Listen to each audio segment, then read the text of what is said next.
Nalen academy पर history का जो है 8 घंटे का वीडियो एक आ चुका है, आप देखे नहीं हैं तो देख लीजिएगा क्योंकि उसमें जितने भी प्राचीन से लेके आधुनिक तक मतलब मुगल का जितना भी मध्यकालीन है, कुछ-कुछ मराठा का है, वो सवाल आपको हो चुका है। नहीं देखे हैं तो देख लीजिएगा 8 घंटा का है, बहुत इम्पोर्टेंट सवाल है, देख लीजिएगा 8 घंटे में 1000 क्वेश्चन है, याद रखेंगे? चलिए, उसी तरह अब चलेंगे 1000 क्वेश्चन हिस्ट्री का मॉडर्न हिस्ट्री से चलेंगे, जिससे हम उठाने जा रहे हैं क्वेश्चन 1857 से लेके पूरा आधुनिक हिस्ट्री खत्म होगा। इसी में कोशिश करूँगा 1000 के अंदर वर्ल्ड हिस्ट्री भी एंट्री दूँ। चलिए, तो आगे सवाल करते हैं और जितना कम समय में हो सकता है हम खत्म करेंगे, सिर्फ क्वेश्चन और क्वेश्चन की बात करेंगे, इसके आंसर बताएँगे। तो चलिए 1857 की जो इम्पोर्टेंट जो सवाल बन सकते हैं, वो देखते हैं। तो चलिए, पहला सवाल है कि 1857 की क्रांति की पृष्ठभूमि किस वर्ष के बाद से ही बनने लगी थी? बताइए 1857 की जो क्रांति हुई थी, उसकी पृष्ठभूमि जो है किस वर्ष से के बाद से ही बनने लगी थी? मतलब कब से शुरू होने लगा था? तो याद रखिएगा 1757 से ही शुरू हो गया था, कि अब होने वाला है और 1857 में बम फूट गया। मतलब गुस्सा फूटने लगा था। उसी तरह दूसरा प्रश्न आप स्क्रीन पर देखिए और बताइए अंग्रेजों द्वारा लागू की गई किन व्यवस्थाओं ने भारतीय किसानों का अत्यधिक शोषण किया? अत्यधिक शोषण किया था बताइए, तो याद रखेंगे कि जमींदारी व्यवस्था में भी शोषण किया गया, अस्थायी बंदोबस्त में भी किया गया और महलवाड़ी और रैयतवाड़ी ऐसे टैक्स को भी बढ़ावा दिया गया, जिसके कारण बहुत ही क्षति हो रही थी। मतलब उपरोक्त में से सभी डी आंसर होंगे। चलिए तीसरे प्रश्न की बात करेंगे।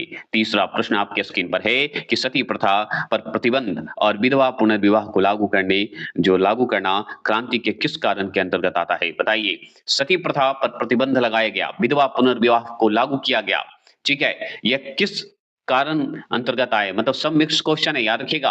तो ये है सामाजिक कारण है, इस सामाजिक कारण को दूर करने की बात कही गई है। चलिए चौथा प्रश्न है कि लॉर्ड डलहौजी ने किस नीति के तहत सतारा, अवध और झांसी जैसे राज्यों पर अधिकार कर लिया? बताइए लॉर्ड डलहौजी ने हड़प नीति अपनाया था, समझ गए? हड़प नीति, याद रखेंगे। चलिए आगे चलेंगे, 5वें प्रश्न आपके स्क्रीन पर है। 5वां प्रश्न क्या बोलता है कि इनमें से किस शासक की पेंशन बंद कर दिए जाने के कारण राजा जो है अंग्रेजों के विरुद्ध हो गए थे? मतलब जितने भी राजा थे वो अंग्रेजों के विरुद्ध हो गए थे, किसके पेंशन बंद होने के कारण? बताएँगे? तो आप जानते हैं नाना साहब का बंद कर दिया था पेंशन, याद रखेंगे। चलिए, छठे प्रश्न की बात करेंगे। छठा प्रश्न आपके स्क्रीन पर है। छठा प्रश्न है कि ईसाई मिशनरियों को भारत आने की अनुमति किस वर्ष दी गई? मतलब ईसाई धर्म का एक तरह से प्रचार कहिए, ईसाई लोग का कहिए आगमन हो गया था भारत में, ठीक है? मतलब आ गया ईसाई फैलाने की बात कहते हैं, धर्म फैलाने की बात हो गई। तो कब ये बात हुई? 1813 ईस्वी में ईसाई मिशनरी को भारत में आने की अनुमति 1813 से हो गया था। 7वां प्रश्न क्या है कि रेल, डाक तथा प्रेस का प्रारंभ होना विद्रोह के किस कारण का हिस्सा था? रेल चलना, डाक होना, डाक की व्यवस्था होना, प्रेस का शुरुआत होना, ये सब जो है विद्रोह का किस कारण का हिस्सा था बताइए? तो ये कारण है तकनीकी कारण। क्या है? तकनीकी कारण है जी, ऑप्शन नंबर ए। चलिए 8वां प्रश्न आपके स्क्रीन पर है। 8वां प्रश्न है भारतीय सैनिकों, यहाँ पे बढ़िया से कर देता हूँ और ध्यान से सुनिएगा कि भारतीय सैनिकों में असंतोष का एक मुख्य सैन्य कारण क्या था? भारतीय सैनिकों में असंतोष का मुख्य कारण क्या था? बता दीजिए। तो हम बताएँगे कि दाढ़ी, मूंछ और पगड़ी पर रोक। मतलब देखिए, क्या हुआ कि दाढ़ी या मूंछ और पगड़ी पर रोक लगाइएगा, तो गुस्सा ही ना आएगा जी, आएगा कि नहीं? तो पगड़ी पहनने पर रोक। चलिए, ये भी बात हो गए। अब चलेंगे 9वें प्रश्न आपके स्क्रीन पर है। 9वां प्रश्न है कि 1857 की क्रांति का तात्कालिक कारण क्या था? बताइए 1857 का तात्कालिक कारण क्या था? हम जानना चाहते हैं और आपसे पूछना चाहते हैं। बताएँगे 9वां प्रश्न का जवाब दीजिए, तो option number C. Option number C, Enfield rifle में चर्बी वाले कारतूस का प्रयोग करना, यही सबसे बड़ा कारण था। 10वां प्रश्न आपके स्क्रीन पर है कि एनफील्ड राइफल के कारतूसों में किन जानवरों की चर्बी होने का अफवाह फैली थी? तो वो था गाय और सूअर का। ऑप्शन नंबर बी, गाय और ऊँट का नहीं, सूअर और ऊँट का नहीं, गाय और सूअर का, ऑप्शन नंबर सी सही है। चलिए 11वां प्रश्न आपके स्क्रीन पर है, जोश और एनर्जी के साथ करेंगे, जितना कम समय उतना फास्ट चलेंगे। कोई डिटेल नहीं, कोई जानकारी नहीं और कोई बहस नहीं। मंगल पांडे किस छानवी मतलब मंगल पांडे जो है किस छावनी के 34वें मतलब 34वीं नेगेटिव नेगेटिव नहीं बोलिएगा, नेटिव इन्फैक्ट्री के जवान थे, मतलब जवान थे, बताइएगा सैनिक थे, तो वो थे बैरकपुर का नाम सुने हैं? बैरकपुर का नाम सुने होंगे, अवश्य सुने होंगे, है ना? तो ऑप्शन नंबर बी जो लगाए वो सही लगाएँगे, क्योंकि बैरकपुर बहुत इम्पोर्टेंट था। Option number B Barrackpore. चलिए 12वां प्रश्न है कि मंगल पांडे को किस तिथि को बैरकपुर छावनी में फांसी दी गई थी? बताइए मंगल पांडे को किस तिथि को बैरकपुर छावनी में फांसी दी गई थी? तो वो छावनी था, कब दिया गया था? डेट पूछ रहा है। तो 8 अप्रैल 1857, 8 अप्रैल 1857 को फांसी दे दी गई थी। बैरकपुर के थे ये, छावनी में रहते थे। 13वां क्वेश्चन है कि विद्रोह के लिए किस गुप्त संदेश मतलब प्रतीक का प्रयोग किया गया था? मतलब विद्रोह जब करना था उससे पहले एक गुप्त रूप से संदेश फैलाने की शुरुआत की गई, एक प्रतीक बनाया गया, तो वो था रोटी और कमल का फूल। रोटी और कमल का फूल ये प्रतीक था कि 1857 की क्रांति का शुरुआत करेंगे। होना था कब, हो गया कब? 14वां प्रश्न है 10 मई 1857 को, 1857 को सर्वप्रथम विद्रोह की शुरुआत कहां के जवानों द्वारा की गई थी? कहां के जवान शुरू किए थे? सबसे बड़ी बात है सैनिकों द्वारा ही शुरू हुआ था, तो ये था मेरठ से शुरू हुआ था। ऑप्शन नंबर सी मेरठ से हुआ था, 20 एनआई से शुरू हुआ था, समझ गए? और जो हमारे मंगल पांडे थे वो बैरकपुर से थे, याद रखिएगा। 15वां प्रश्न है कि विद्रोहियों ने दिल्ली पहुंचकर किसे अपना नेता और भारत का सम्राट घोषित किया? बताइए विद्रोहियों ने दिल्ली पहुंचकर किसे अपना नेता और भारत का सम्राट घोषित किया? बता दीजिए। तो वह है option number C Bahadur Shah Zafar. Option number C Bahadur Shah Zafar. 16वां प्रश्न क्या है बता दीजिए। 16वां प्रश्न है लखनऊ से 4 जून 1857 को विद्रोह का नेतृत्व किसने किया था? बताइए लखनऊ से 4 जून 1857 को विद्रोह का नेतृत्व कौन किया था लखनऊ से? तो हम जानते हैं बेगम हजरत महल का। बेगम हजरत महल थी, याद रखिएगा। ऑप्शन नंबर ए सही लगाएंगे। 17वां प्रश्न आपके स्क्रीन पर है कि तात्या टोपे जो हैं का वास्तविक या मूल्य नाम क्या था तात्या टोपे का? तो रामचंद्र पांडुरंगा था, पांडुरंग थे, याद क्या पांडुरंगा बोल दीजिए। चलिएगा 18वें प्रश्न आपके स्क्रीन पर है। 18वां प्रश्न है झांसी की रानी लक्ष्मीबाई, जिसे मनुबाई के नाम से जानते हैं, मणिकर्णिका के नाम से भी जानते हैं, का मूल निवास स्थान कहाँ था? कहाँ की थी ये झांसी की रानी? तो हम जानते हैं इनको, बनारस की थी, समझ गए? कहाँ की थी? बनारस की थी, वाराणसी की थी। झांसी तो इनका गई थी ना, लड़ रही थी। चलिए 19वां प्रश्न आपके स्क्रीन पर है। पटना में 1857 की क्रांति का नेतृत्व किस पुस्तक मतलब किस पुस्तक विक्रेता ने किया था? बताइए पटना में 1857 की क्रांति का नेतृत्व किस पुस्तक विक्रेता ने किया था? बताइए कोई पुस्तक विक्रेता थे, पुस्तक बेचते थे, समझ गए? उनका नाम है ऑप्शन नंबर बी पीर अली जी थे। ऑप्शन नंबर बी पीर अली। चलिए 20वां प्रश्न आपके स्क्रीन पर है। 20वां प्रश्न है बिहार के जगदीशपुर से विद्रोह करने वाला किस जमींदार को बिहार का सिंह कहा जाता है? बिहार का लायन कहा जाता है, समझे? लायन, शेर। बताएंगे जिन्होंने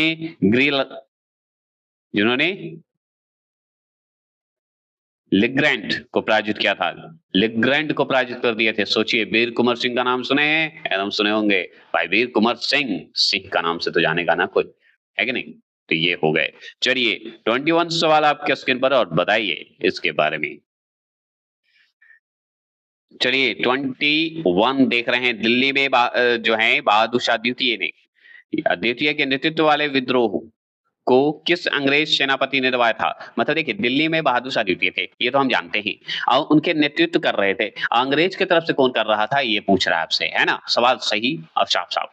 तो यहाँ पे जो निकलसन था और हडसन दोनों ने कर रहा था, दोनों मिलकर कर रहा था यहाँ पे, निकलसन और हडसन। चलिए अंग्रेज की तरफ से 22वां प्रश्न क्या है बता दीजिए। 22वां प्रश्न है लखनऊ, लखनऊ में कौन थी? बेगम हजरत महल। और कानपुर में कौन थे? नाना साहब। तो लखनऊ और कानपुर में विद्रोह को दबाने वाला मुख्य अंग्रेज अधिकारी कौन था? ये तो हम समझ गए कि अंग्रेज मतलब लखनऊ में जो है बेगम हजरत महल थी, कानपुर से नाना साहब लड़ रहे थे। चलिए ठीक है, हम इतना जान गए कि लखनऊ से बेगम हजरत थी और कानपुर से नाना साहब थे, विद्रोह को दबा रहे थे, दबाने वाले थे। लेकिन मुख्य अंग्रेज अधिकारी कौन था ये पूछ रहा है आपसे, तो आपको बताना होगा कि भाई वो थे कैंपबेल। कौन था? कैंपबेल था। अंग्रेज कौन था? कैंपबेल था, दुष्ट व्यक्ति। चलिए क्वेश्चन नंबर है 23। झांसी की रानी मनुबाई, झांसी की रानी लक्ष्मीबाई को मनुबाई कहते हैं, और ग्वालियर से तात्या टोपे के विरुद्ध किस अंग्रेज सेनापति ने युद्ध किया था? मतलब कि ये तो समझ गए कि झांसी की तरफ से लक्ष्मीबाई लड़ रही थी और ग्वालियर तरफ से तात्या टोपे लड़ रहे थे। लेकिन अंग्रेज कौन था इन दोनों के बीच में? तो वो था हुरोज। हुरोज का नाम सुने? हुरोज। कैंपबेल तो समझ गए, लखनऊ कानपुर को संभाल रहा था। हडसन का भी नाम सुन लिए, दिल्ली को संभाल रहा था। चलिए क्वेश्चन 24 कि विद्रोह दबाते समय इनमें से किन अंग्रेजी अधिकारी को, मतलब जो अंग्रेज अधिकारी थे, की मृत्यु हो गई थी, मतलब अंग्रेज अधिकारी का मृत्यु हो गया था। कौन दुष्ट व्यक्ति का मृत्यु हो गया था बताइए? तो इसमें से एक ही नहीं, 3-4 लोग मरे थे। कर्नल नील को मार दिया, लॉरेंस को मार दिया और हैवलक को भी मार दिया था। उपरोक्त में से डी, मतलब खाली इंडियन ही नहीं मरे थे, अंग्रेज भी पिटाए थे। मेन को मार दिया था। चलिए 25वां प्रश्न है, तात्या टोपे ने नाना साहब से अलग होने के बाद अपने आंदोलन का मुख्यालय कहां बनाया था? तात्या टोपे ने नाना साहब से अलग हो गए थे। ठीक है, तात्या टोपे नाना साहब से अलग हो गए थे तो अपना एक मुख्यालय बना दिए। तो वो मुख्यालय कहां बनाए थे? कहां से लड़ रहे थे तात्या टोपे जी? ग्वालियर का नाम सुने हैं? सुने हैं, लेकिन आपको बताना है कि कहां बनाए थे मुख्यालय, हेड क्वार्टर कहां बनाए थे? तो कालपी में बनाए थे। कहां बनाए थे? कालपी में। लड़ रहे थे ग्वालियर से। चलिए 26 सवाल आपका है कि नाना साहब के सलाहकार और तात्या टोपे के सेनापति कौन थे? बताइए। मतलब नाना साहब के सलाहकार और तात्या टोपे के सेनापति कौन थे अगर आपसे पूछे तो क्या जवाब दीजिएगा बताइए? तो जवाब दीजिएगा भाई अजीमुल्ला खां थे। और कौन थे? अजीमुल्ला खां जी थे। चलिए अब बताइए 27 सवाल आपके स्क्रीन पर है कि 1857 की क्रांति का सबसे कट्टर दुश्मन अंग्रेजों ने किसे माना था? कट्टर दुश्मन माना था, अंग्रेज डरता था उनसे। बताइए। मौलवी अहमद उल्लाह शाह को। कट्टर थे, खड़े खड़े काट देंगे, कट्टर आदमी थे, मतलब विरोधी थे, फैजाबाद ऐसा नहीं, कट्टर थे। चलिए 28 सवाल आपके स्क्रीन पर है कि इस विद्रोह के दौरान साहब ए आलम बहादुर का किताब बहादुर शाह ने किसे दिया था? बताइए। साहब ए आलम बहादुर का किताब मिलता है, उपाधि कहिए, किसे दिया गया था? बहादुर शाह ने किसे दिया? तो बता दीजिएगा, वो है बख्श खान। बख्श, ऐसे बख्श खान बोलते हैं। चलिए 29 सवाल आपके स्क्रीन पर है। 1857 के विद्रोह की असफलता का एक प्रमुख कारण क्या था? 1857 के विद्रोह की असफलता का प्रमुख कारण क्या है? तो उसका कारण है आधुनिक हथियारों की कमी।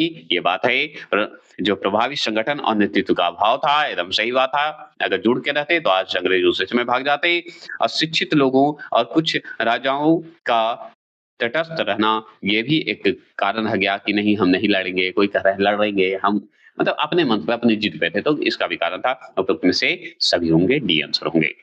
चलिए 30वां प्रश्न आपके स्क्रीन पर है कि बहादुर शाह जफर को हुमायूं के मकबरे से पकड़कर कहां भेज दिया गया जहां 1862 में उनकी मृत्यु हो गई थी? किसकी? बहादुर शाह जफर का मृत्यु हो गया था 1862 में, याद रखिएगा। और हुमायूं के मकबरे था, वहां से पकड़ के भेज दिया था। तो 30 प्रश्न का जवाब है रंगून भेज दिया था। रंगून बहुत दूर था, आप जानते हैं। ठीक है, चलिए 31 सवाल आपके स्क्रीन पर है, बताइए। विद्रोह के दौरान विद्रोह के दौरान लॉर्डर कैनिंग ने किस शहर को अपना आपातकालीन मुख्यालय बनाया था? इमरजेंसी हेडक्वार्टर बनाया था। तो वो बनाया था इलाहाबाद को, जिसे हम प्रयागराज के नाम से जानते हैं। चलिए क्वेश्चन नंबर 32 है कि 1858 ईस्वी में लॉर्डर कैनिंग ने इंग्लैंड की महारानी का घोषणा पत्र कहां पढ़कर सुनाया था? तो कहां पढ़ा था? इलाहाबाद में पढ़ा था। इलाहाबाद जो अभी प्रयागराज के नाम से ही जानते हैं, वहीं पढ़ा था लॉर्डर कैनिंग। समझ गए? इंग्लैंड की महारानी का घोषणा पत्र आया था 1858 में। चलिए 33वां प्रश्न है कि महारानी की घोषणा के बाद भारत में किस कंपनी का शासन समाप्त कर दिया गया? तो ईस्ट इंडिया कंपनी का जो है समाप्त हो गया था। ब्रिटिश ईस्ट इंडिया कंपनी का जो है शासन समाप्त हो गया था, याद रखिएगा। मतलब 1857 तक ब्रिटिश ईस्ट इंडिया कंपनी का शासन था। चलिए क्वेश्चन है 34 है विद्रोह की समाप्ति के बाद सेना के पुनर्गठन के लिए किस आयोग की सिफारिशें लागू की गई?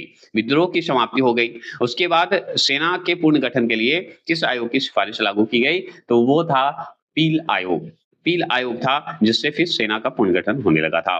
चलिए 35 क्वेश्चन नंबर है कि सेना के पुनर्गठन में किन जातियों की संख्या घटा दी गई और नेपाली और पठान की संख्या बढ़ा दी गई थी। तो किससे हटा दिया गया था? तो जानते ही हैं कि राजपूत और ब्राह्मण को हटा दिया गया था, याद रखेंगे। और ये शुरू से युद्ध रहे और भी लोग रहे हैं। हमारे इंडिया के जितनी भी जाति हैं, जितने भी कास्ट के लोग हैं, सब बहादुर ही हैं अपनी जगह पे, समझ गए?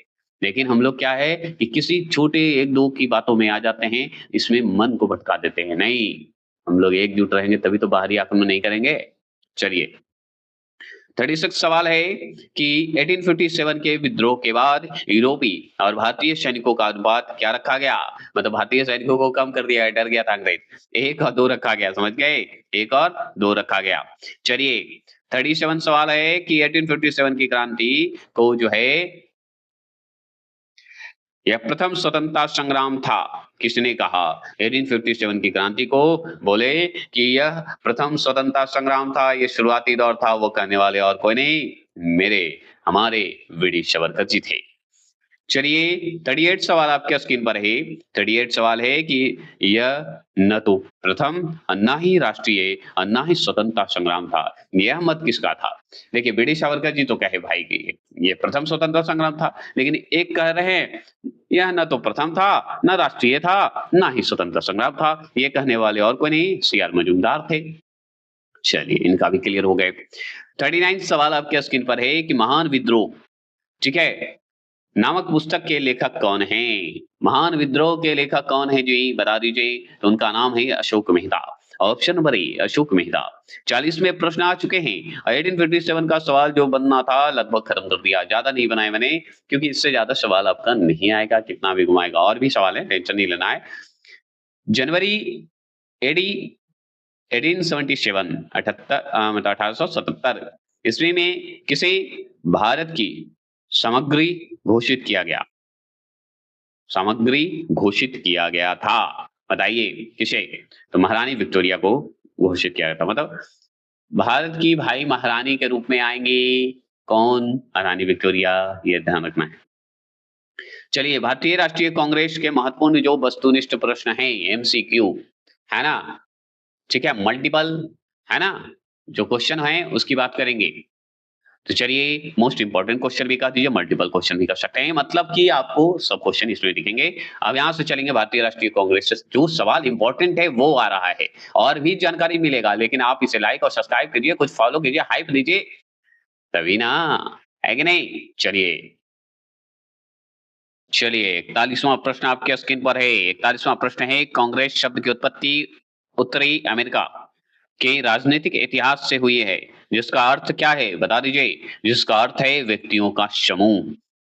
व्यक्तियों का समूह, ये क्वेश्चन आपको आज तक मिला है? नहीं मिलेगा, क्योंकि ये खान सर के बुक से लिया गया है। चलिए, 42 सवाल आपके स्क्रीन पर है कि भारतीय राष्ट्रीय कांग्रेस की स्थापना किस तिथि को हुई थी? बहुत इजी सवाल है, अब बता दीजिए। तो 28 दिसंबर 1885 को। रेलवे दें, एसएससी दें, या बिहार एसएससी, या बीपीएससी, या बीपीएससी या यूपीएससी की तैयारी करते हो, बिहार पुलिस, बिहार दरोगा, या कोई भी टीचर की तैयारी करते हो, या कोई भी अर्धसैनिक की तैयारी करते हो, सभी क्षेत्रों में ये सब क्वेश्चन आने वाला है। ये वादा करता है नलिन अकादमी कि अगर आप एक बार देख के गए ये क्वेश्चन, तो इससे ज्यादा क्वेश्चन नहीं आएगा। ये नलिन अकादमी का वादा है। नलिन अकादमी चैलेंज के साथ भी कहता है और विश्वास के साथ भी। तो देखिएगा जरूर और देख के जरूर जाएंगे। चलिएगा, 43वां प्रश्न है, कांग्रेस की स्थापना के समय भारत का वायसराय कौन था? तो भारत का वायसराय उस समय कांग्रेस की जब स्थापना हो रही थी 28 दिसंबर 1885 को, तो उस समय लॉर्ड डफरिन था गवर्नर जनरल, मतलब सॉरी वायसराय था उस समय, गवर्नर जनरल हट गए थे। चलिए, 44वां प्रश्न आपके स्क्रीन पर है कि कांग्रेस की स्थापना एओहुम को और किस नाम से जाना जाता है, बता दीजिए। तो कांग्रेस के संस्थापक थे एओहुम, थे ना जी। अध्यक्ष कोई और थे, संस्थापक कोई और हैं, एओहुम। उनको और किस नाम से जाना जाता है, बता दीजिए। तो हम शिमला का संत कहेंगे। शिमला के संत बाबा थे ये, कौन? एओहुम, जिसने कांग्रेस की स्थापना की। चलिए, 45वां प्रश्न है, कांग्रेस का पहला अधिवेशन जो है पुणे में प्रस्तावित हुआ। कहां हुआ? पुणे में। लेकिन किस बीमारी के फैलने के कारण इसे मुंबई में आयोजित किया गया? मतलब पुणे में होना था और मुंबई में चला गया, क्योंकि वहां पे एक बीमारी फैल गई थी। तो कौन सी बीमारी फैल गई थी? तो उस बीमारी का नाम है प्लेग। प्लेग बीमारी फैल गया था। चलिए, चलेंगे 46 सवाल आपके स्क्रीन पर है कि कांग्रेस के पहले अधिवेशन में कुल कितने प्रतिनिधि भाग लिए थे? तो कांग्रेस का अगर स्थापना की बात करें तो 28 दिसंबर 1885 में हुआ था। उस समय बंगाल का वायसराय सॉरी मतलब भारत का वायसराय था, लॉर्ड डफरिन था, जब राष्ट्रीय कांग्रेस की स्थापना हो रही थी। और इसके संस्थापक कौन हैं? एओ हुम हैं। और बता दीजिए, एओ हुम को शिमला का संत कहते हैं। पहला अधिवेशन जो हो रहा था कांग्रेस का, वो हो रहा था पुणे में, लेकिन प्लेग फैलने के कारण चला गया मुंबई में। समझ गए? अब सवाल आ गया कि कितने प्रतिनिधि थे? तो 72 प्रतिनिधि थे, 72 मेंबर थे, 72 मेंबर थे। कांग्रेस के प्रथम अध्यक्ष कौन हैं? ये सवाल पूछे। संस्थापक तो जान गए एओ हुम, तो इनको हटा दीजिए। लेकिन अध्यक्ष पूछ रहा है आपसे, तो अध्यक्ष थे व्योम चंद्र बनर्जी, मतलब डब्ल्यू.सी. बनर्जी। शॉर्ट में नाम है इनका डब्ल्यू.सी. बनर्जी, जिनका पूरा नाम व्योमेश चंद्र बनर्जी। चलिए, ये भी बात आपको समझ में आ गई। चलिए 48वां प्रश्न का जवाब दीजिए कि सेफ्टी वॉल का सिद्धांत लाला लाजपत राय ने अपनी पुस्तक में दी थी। तो किस पुस्तक में दी थी? ये सवाल है। बताइए। तो सेफ्टी वॉल का सिद्धांत देने वाले लाला लाजपत राय हैं, ये याद रखिएगा। एक सवाल तो यही हो गए। और किस पुस्तक में? तो मतलब लाला लाजपत राय का कौन सा पुस्तक है? तो वो है यंग इंडिया। चलिए, इंडियन इंडिया कोई भी दे सकता है। 49 सवाल है, कांग्रेस की शुरुआत जो है 20 साल का काल किस नाम से जाना जाता है? मतलब कि कांग्रेस की शुरुआत जब हुई थी 1885 में, और कब तक चला था? 1905 तक। 1905 तक के जो 1885 से लेके मतलब 1885 से लेके मतलब 1905 तक जो चले थे, वो टोटल थे 20 साल। तो 20 साल के काल को हम टाइम पीरियड को क्या कहा जाता है कांग्रेस के समय का? तो उसे उदारवादी काल कहते हैं। क्या कहते हैं? उदारवादी काल था उस समय। समझ गए? चलिए 50वां प्रश्न है, और उसके बाद हम नरम दल और गरम दल की बात करेंगे, जिससे सवाल बन सकते हैं। 50वां प्रश्न है, किसने उदारवादी काल को राजनीतिक शिक्षा का काल कहा है? मतलब पॉलिटिकल एजुकेशन का काल कहा है? बता दीजिए। कौन कहा है उदारवादी काल को? तो कहने वाले और कोई नहीं, बाल गंगाधर तिलक थे। Option number C. चलिए, आ जाइए नरम दल और गरम दल की क्रांति की बात करेंगे। और नरम दल और गरम दल की जो क्रांति आई थी, इसमें कुछ अलग ही है बात। क्या है बात? बता देंगे तो हमें अच्छा लगेगा। चलिए, तो पहला 51 क्वेश्चन आपके स्क्रीन पर है। 51 क्वेश्चन है, कांग्रेस का गरम दल रूप में उदय मुख्य रूप से किस वर्ष के बाद हुआ? मतलब नरम दल और गरम दल तो हो गए थे, अब उसमें गरम दल का जो उदय हुआ था किस वर्ष हुआ था? बताइए। तो 1905 में ही हुआ था ना। नरम दल और गरम दल 1905 में ही ना हुए थे अलग। चलिए, नरम दल गरम दल है ना, ऐसे याद रखिएगा। 52 सवाल है कि प्रार्थना, प्रस्ताव और विनती, मतलब अनुनयन या विनय, जिसे बोलते हैं अनुनयन, विनय में विश्वास रखने वाला गुट कौन सा था? बताइए। तो वो था नरम दल। बेचारा नरम लोग थे, प्रार्थना करिए, प्रस्ताव करिए, भाई विनती कीजिए, ये सब काम नरम दल का, गरम दल का नहीं था। चलिए 53 सवाल आपके स्क्रीन पर है, बंकिम चंद्र चट्टोपाध्याय द्वारा लिखित कौन सा गीत गरम दल के समय पूरे देश में लोकप्रिय हुआ था? गरम दल के समय हुआ था, ये याद रखिएगा। और कौन गाए थे? बंकिम चंद्र चट्टोपाध्याय लिखित थे, मतलब उनके द्वारा लिखा गया था। उसका नाम क्या था? बता दीजिए। और ये गरम दल के द्वारा है। तो वंदे मातरम है ना। चलिए 55 प्रश्न है, 55 नहीं 54 प्रश्न अभी हैं, 55 चलेंगे। इनमें से कौन नरम दल के प्रमुख नेताओं में शामिल थे? तो इनमें से नरम दल में कौन थे? तो देखिए भाई, गोपाल कृष्ण गोखले होंगे ही, ये तो आप जानते ही हैं, नरम दल के बाबू होंगे। सुरेंद्र नाथ बनर्जी भी रहेंगे, और फिरोज शाह मेहता, ये सब जो है ना बेचारे नरम दल के नेता हैं, मतलब शांति प्रिय हैं, प्रार्थना करने वाले हैं। चलिए, ये हो गया, उपरोक्त में से सभी हो जाएंगे। 55 प्रश्न क्या है कि लाल बाल पाल के प्रसिद्ध तिगड़ी तिगड़ी तिगड़ी कहिए किस दल से संबंधित है? मतलब तिगड़ी का मतलब कि तिगड़ी का मतलब तीनों, लाल बाल पाल लाला लाजपत राय, बाल गंगाधर तिलक और पाल बिपिन चंद्र पाल, है ना। ये दोनों जो थे गरम दल के नेता थे, तिगड़ी जिसे बोलते हैं, तिगड़िक थे, गरम दल के नेता थे। 55 प्रश्न। चलिए 56 सवाल आपके स्क्रीन पर है कि भारत में क्रांतिकारी गतिविधियों की शुरुआत मुख्य रूप से किस राज्य से मानी जाती है? तो भारत में क्रांतिकारी गतिविधियों की शुरुआत जो है मुख्य रूप से किस राज्य से मानी जाती है, हम जानना चाहते हैं, तो वो है महाराष्ट्र से मानी जाती है। कहां से? महाराष्ट्र से।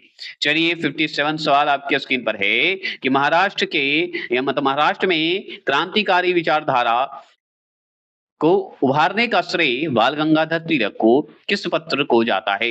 मतलब बाल गंगाधर के तिलक के कौन सा ऐसा पत्र है भाई जो कि विचारधारा उभारने में काम आया? महाराष्ट्र में जो क्रांतिकारी हुए उसके विचार को बदलने में काम आया। तो उसका नाम बता सकते हैं तो बता दीजिए। तो केसरी का नाम सुने हैं? केसरी बहुत इंपॉर्टेंट है। केसरी किस भाषा में लिखा गया? प्लीज कमेंट करेंगे। ठीक है, केसरी बताएंगे। आगे चलेंगे। 58 सवाल है। बाल गंगाधर तिलक ने युवाओं को एकजुट करने के लिए, युवक मतलब यंग मैन को एकजुट करने के लिए 1893 में मतलब 1893 में किस महोत्सव की शुरुआत की थी? कौन सा फेस्टिवल का शुरुआत की? तो उसका नाम है गणपति महोत्सव। मतलब शिवाजी महोत्सव भी कह सकते हैं, याद रखिएगा। लेकिन गणपति महोत्सव आगे शुरुआत किए थे 1893 में, समझ गए। और शिवाजी महोत्सव की शुरुआत हुआ था 1895 में, मतलब 1895 में, याद रखेंगे। और ये करने वाले कौन थे? बाल गंगाधर तिलक। चलिए 59 सवाल आपके पास है कि स्वराज मेरा जन्मसिद्ध अधिकार है और हम इसे लेकर ही रहेंगे। यह प्रसिद्ध नारा किसने दिया था? तो और कौन देंगे? हमारे बाल गंगाधर तिलक जी देंगे। बाल गंगाधर तिलक जो हैं गणपति और शिव महोत्सव का जो है आरंभ करवाए थे। 60वां प्रश्न क्या है कि क्रांतिकारी आंदोलन का प्रधान केंद्र कौन सा क्षेत्र था? तो बताइए क्रांतिकारी आंदोलन का प्रधान क्षेत्र कौन सा था? तो वो था बंगाल। बंगाल ही तो था क्रांतिकारी का, क्योंकि अंग्रेज तो वहीं पे थे ना, कब्जा कर रहे थे। चलिए 61वें प्रश्न आ चुके हैं हम लोग। 61वां प्रश्न है तिलक, बाल गंगाधर तिलक की प्रेरणा से महाराष्ट्र में किस क्रांतिकारी संगठन की स्थापना हुई थी? कौन सी क्रांति का संगठन हुआ? आर्य बांधव समिति का जो है संगठन हुआ था। एक क्रांतिकारी संगठन है, याद रखेंगे। चलिए 61 प्रश्न हो गए। 62वां प्रश्न आपकी स्क्रीन पर है कि 1897 ईस्वी में चापेकर बंधुओं चापेकर बंधुओं ने पुणे में या पुणे के किस मतलब पुणे में जो प्लेग बढ़े थे उसकी बात हो रही है। तो पुणे के किन प्लेग अधिकारियों को या अधिकारी की हत्या कर दी गई थी? बताइएगा। प्लेग अधिकारी की हत्या कर दी गई थी। तो वो थे रेंड और आरेस्ट। रेंड और आरेस्ट, याद रखेंगे। हायर आरेस्ट बोलते हैं, ये दो थे। चलिए ये सवाल था यूनिक। 63वां प्रश्न है वीडी सावरकर द्वारा 1899 ईस्वी में नासिक में किस संस्थान की स्थापना की गई थी? वीडी सावरकर जी जो थे वो, याद रखिएगा, 1899 में नासिक में एक संस्थान की स्थापना की है। उस संस्थान का नाम है मित्र मेला। उस संस्थान का नाम क्या है? मित्र मेला। तो किनका है? वीडी सावरकर का। मित्र मेला संस्थान जो है का नाम बदलकर 1904 में क्या कर दिया गया था? ठीक है, 1904 में क्या कर दिया गया? उसका नाम बता दीजिए। तो उसी का नाम है अभिनव भारत। तो उसी का नाम क्या है? अभिनव भारत, जो कि बदला था 1904 में। चलिए 65वां प्रश्न आपके स्क्रीन पर है कि नासिक के मजिस्ट्रेट जैक्सन की हत्या किसने की थी, जिसे नासिक षड्यंत्र केस कहा जाता है? नासिक षड्यंत्र केस कहा जाता है। तो वो नाम आता है अनंत लक्ष्मण कन्हेरे। कन्हेरे नाम है, कान्हेरे बोलते हैं, कन्हेरे भी बोला जाता है। अनंत लक्ष्मण कन्हेरे, कान्हेरे कन्हेरे भी बोल दीजिए। चलिए 66 प्रश्न आपके स्क्रीन पर है। 66 प्रश्न है कि अभिनव भारत के किस सदस्य को बम बनाने की कला सीखने के लिए पेरिस भेजा गया था? अभिनव भारत के किस सदस्य को बम बनाने के लिए कहां भेजा गया था? पेरिस भेजा गया था। तो वो पांडुरंगा महादेव बाप हैं। कौन है? पांडुरंगा महादेव बाप हैं। चलिए 67 सवाल आपके स्क्रीन पर है। बंगाल की पहली क्रांतिकारी संस्थान कौन सी थी जिसकी स्थापना मार्च 1902 में हुई थी? मार्च 1902 में हुई थी। तो वो था अनुशीलन समिति। अनुशीलन समिति की स्थापना 1902 में हुई थी। और याद रखिएगा बंगाल की पहली क्रांतिकारी संस्थान थी अनुशीलन, मतलब अनुशीलन समिति। अनुशीलन समिति याद रखिएगा, अनुशीलन बोल देता हूं, अनुशीलन समिति। चलिए 68 सवाल है कि अनुशीलन समिति में एकमात्र महिला सदस्य कौन थी, बता दीजिए। तो उनका नाम है निवेदिता। निवेदिता थी, ये भी ध्यान रखने वाली बात है। चलिए ये तो हो गए, आगे चलेंगे। 69 सवाल आपके स्क्रीन पर है कि 1908 में 1908 ईस्वी में मुजफ्फरपुर के जज किंग फोर्ड मतलब किंग्स फोर्ड की गाड़ी पर बम फेंकने वाले क्रांतिकारी कौन थे, बता दीजिए। 1908 ईस्वी में मुजफ्फरपुर के जज किंग्स फोर्ड की गाड़ी पर बम फेंकने वाले क्रांतिकारी का नाम पूछ रहा है आपसे, तो उनका नाम है खुदीराम बोस और प्रफुल्ल चाकी। खुदीराम बोस और प्रफुल्ल चाकी ने मिलकर फोड़े थे, मतलब बम फोड़े थे, फेंके थे मतलब। चलिए 70 प्रश्न आपके स्क्रीन पर है कि सबसे कम उम्र जो कि 18 वर्ष में फांसी चढ़ने वाले क्रांतिकारी कौन थे? फांसी चढ़ने वाले क्रांतिकारी कौन थे, बता दीजिए। तो वो थे खुदीराम बोस ही थे। मतलब सबसे कम उम्र के, मतलब 18 वर्ष में ही वो क्या चढ़ गए थे, फांसी चढ़ गए थे, याद रखेंगे। चलिए अब आगे चलेंगे। क्रांतिकारी आंदोलन और बंगाल विभाजन। देखिए क्रांतिकारी जो आंदोलन थे उनके बारे में थोड़ा पढ़ेंगे, और एक बंगाल विभाजन का श्रेय जो आता है वो पढ़ेंगे, और यही सब पढ़ेंगे। तो चलिए 71 सवाल है। अलीपुर षड्यंत्र, जो अलीपुर हुआ था, अलीपुर षड्यंत्र केस का मुख्य कारण क्या था? अलीपुर अवैध हथियारों की तलाशी, ठीक है, अवैध हथियारों की तलाशी और गिरफ्तारी की बात हुई थी, याद रखिएगा। उसी को अलीपुर षड्यंत्र केस बोलते हैं। चलिए 72 सवाल क्या है कि अलीपुर षड्यंत्र केस में अरविंद घोष का बचाव किस प्रसिद्ध वकील ने किया था? तो अलीपुर षड्यंत्र केस में अरविंद घोष का बचाव किस प्रसिद्ध वकील ने की थी, जानना चाहते हैं? तो वो थे चित्तरंजन दास ने की थी।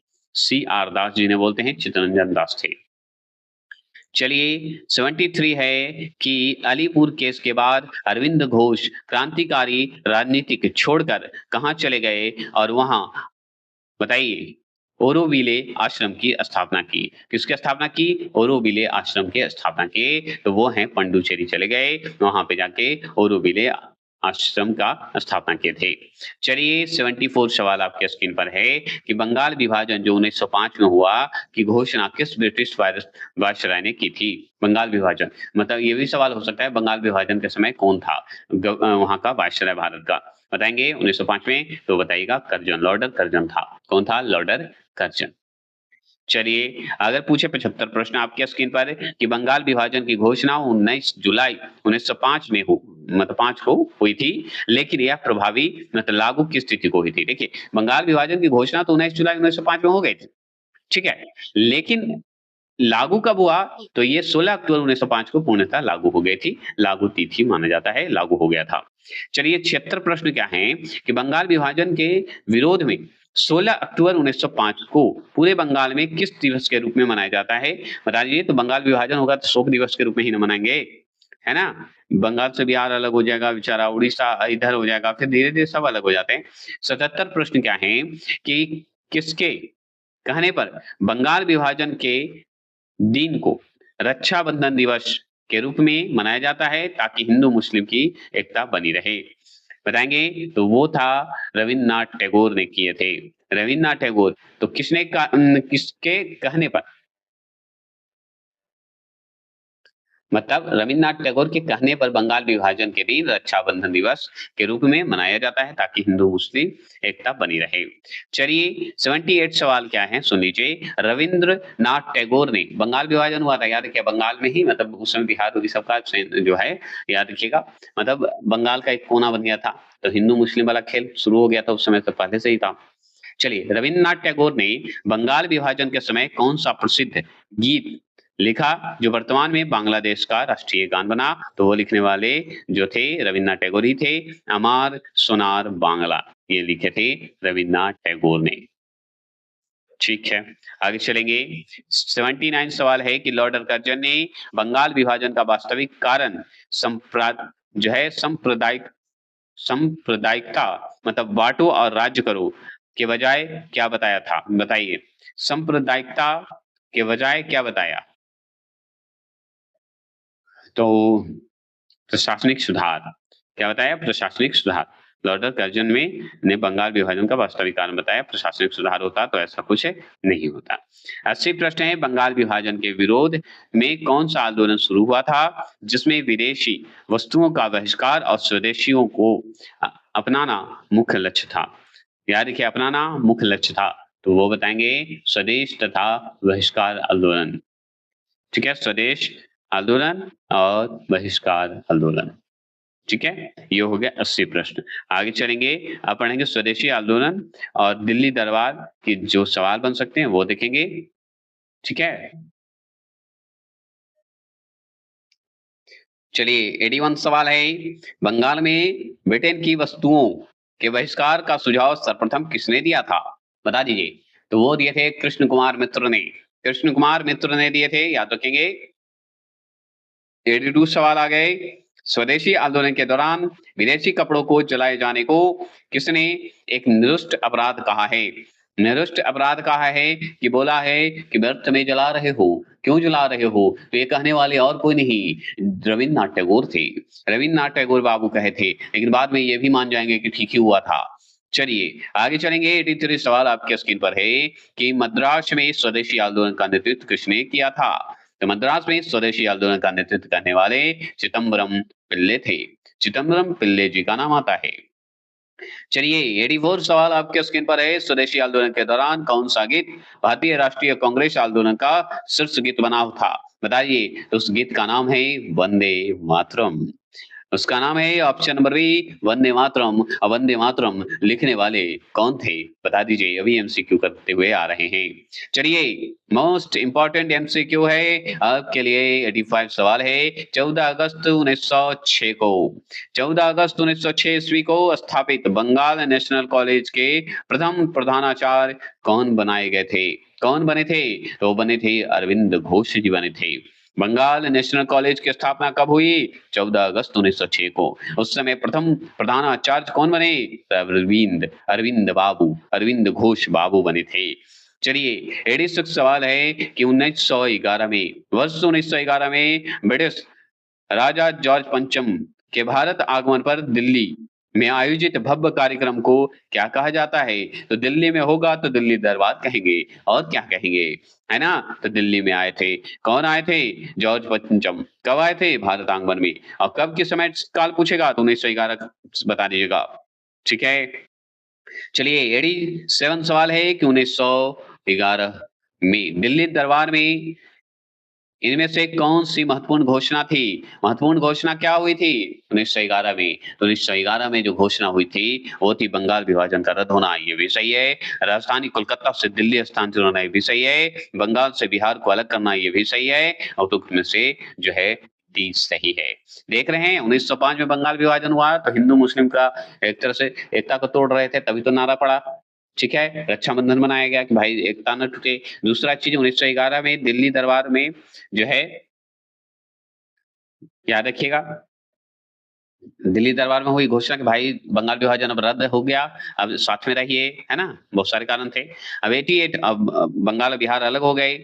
88 सवाल है, राजधानी परिवर्तन की घोषणा के बाद दिल्ली अधिकारी रूप से भारत की राजधानी किस वर्ष बन गई, बताइए। तो आधिकारिक रूप से 1912 में बन गया था। 1912 में आधिकारिक रूप से जो है दिल्ली आधिकारिक रूप से हमारा राजधानी बन गया था। चलिए 89 सवाल आपका क्या है कि बंगाल से अलग होकर बिहार एक स्वतंत्र प्रांत जो है राज्य कब बना, और आगे चलकर इससे उड़ीसा कब अलग हो गया। अब उड़ीसा अलग कब हो गया था, देखिए बिहार तो अलग हो गया भाई 1911 के हिसाब से ही, समझ गए, उस समय घोषणा में हो गया था। और याद रखिएगा कि अब उड़ीसा अलग होगा, तो उड़ीसा की बात बोले थे, तो याद रखिएगा कि बिहार जो है, देखिए 11 में तो लागू हुआ घोषणा पत्र में, तो आगे तो 1912 में क्या बना, दिल्ली हमारा राजधानी बन गया। और उसी समय बिहार अलग हो गया, बिहार भी हो गया, तो 1912 बिहार। ठीक है, और 1936 में उड़ीसा हो जाएगा, तो ऑप्शन नंबर ए सही है ना। तो मतलब कि 1912 बिहार और 1936 हमारा उड़ीसा अलग हो जाएगा। चलिए 90 प्रश्न आ चुके हैं, 100 क्वेश्चन होने जा रहा है, समझ गए। 90 प्रश्न है, गोपाल कृष्ण गोखले ने लॉर्ड कर्जन की तुलना किस मुगल शासक से की थी। गोपाल कृष्ण गोखले ने किस, मतलब लॉर्ड कर्जन की तुलना किस मुगल शासक से कर दी भाई, ये सवाल तो आप जानते ही हैं, औरंगजेब से कर दिया था तुलना। Option number C. समझ गए? चलिए 91 सवाल और 100 सवाल हो जाएंगे। चलिए 91 सवाल है, क्रांतिकारी आंदोलन के दूसरे चरण की शुरुआत का मुख्य कारण क्या था? तो कारण क्या था बता दीजिए। असहयोग आंदोलन की समाप्ति। असहयोग आंदोलन की समाप्ति होना ही बहुत बड़ा दिक्कत था। गांधी जी द्वारा असहयोग आंदोलन का अचानक समाप्त होना, ये बहुत ही गड़बड़ बात थी। चलिए आगे बात करते हैं। 92 सवाल आपके स्क्रीन पर है कि हिंदुस्तान रिपब्लिकन एसोसिएशन, जिसे हम HRA बोलते हैं, की स्थापना अक्टूबर 1924 में कहाँ की गई थी? तो याद रखिएगा, हिंदुस्तान रिपब्लिकन एसोसिएशन, जिसे हम HRA बोलते हैं शॉर्ट में, वो हुआ था कानपुर में। ठीक है, 1924 में जो हुआ था वो कानपुर में हुआ था। 92 हो गए, 93 सवाल आ गए कि ककोरी कांड जो 9 अगस्त 1925 को हुआ था, उसमें क्रांतिकारियों ने किस ट्रेन को रोककर सरकारी खजाने को लूटा था? तो किस ट्रेन को रोक दिए थे? तो उस ट्रेन का नाम है 8 डाउन सहारनपुर से लेके लखनऊ पैसेंजर। याद रखिएगा। तो 8 डाउन सहारनपुर लखनऊ पैसेंजर, उसे लूट लिए थे 9 अगस्त 1925 को। और उस कांड का क्या नाम है? ककोरी कांड नाम है। और भी बातें करें, ककोरी कांड के आरोप में फांसी पर चढ़ाने वाले पहले मुस्लिम क्रांतिकारी कौन थे? पहले मुस्लिम क्रांतिकारी थे राम प्रसाद बिस्मिल्ला। नहीं, वो नहीं, अशफाक उल्लाह खां थे। अशफाक उल्लाह खां थे, याद रखिएगा, ऑप्शन नंबर सी।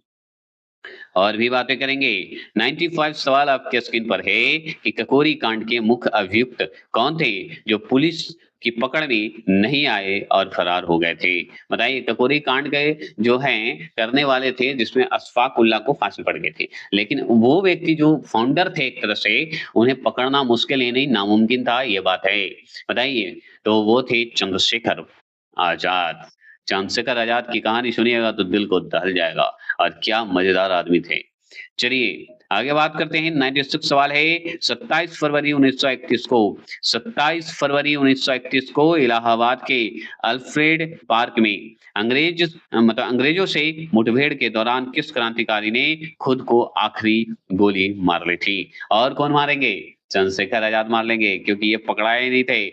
27 फरवरी 1931 में इलाहाबाद के अल्फ्रेड पार्क में अंग्रेजों ने घेर लिया था इन्हें। और जब घेरा था तो वो खुद बोले थे कि मैं स्वयं मरूंगा, लेकिन अंग्रेज के हाथों नहीं मरूंगा, ये मैं वादा करता हूं। और वो आखिरी गोली चंद्रशेखर आजाद जी खुद को मार लिए थे।